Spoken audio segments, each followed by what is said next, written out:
উত্তরায় milestone school এলাকায় আছেন সহকর্মী সোহেল সামি, যুক্ত হচ্ছি তার সাথে। সামি, আমাকে আপনি শুনতে পাচ্ছেন?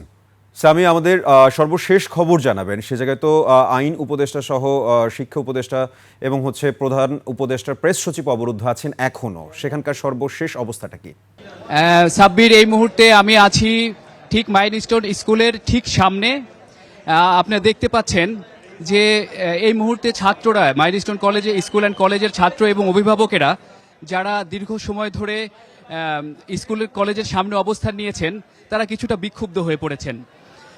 তার কারণ হিসেবে আমরা জানতে পেরেছি যে থেকে খবর আসছে যে ভেতরে অবরুদ্ধ অবস্থায় যে দুইজন উপদেষ্টা এবং প্রধান উপদেষ্টার প্রেস উইংয়ের থাকার কথা, তাদের কাছে খবর এসেছে যে তারা সেখানে নেই এবং পেছন দিয়ে চলে গিয়েছে, যার কারণে তারা এই মুহূর্তে কিছুটা বিক্ষুব্ধ এবং দেখা যাচ্ছে যে চারদিকে এদিক সেদিকে তারা ছোটাছুটি করছেন এবং একটা উত্তেজনাকর একটা পরিবেশ এবং পরিস্থিতির সৃষ্টি হয়েছে।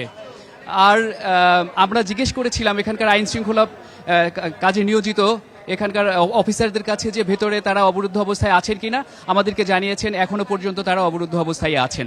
কিন্তু এই যে নানা রকমের সংবাদ এই বিক্ষুব্ধ জনতার কাছে, ছাত্রদের কাছে আসার কারণে দেখা যাচ্ছে যে থেকে একটা বিক্ষুব্ধ পরিস্থিতির সৃষ্টি হচ্ছে।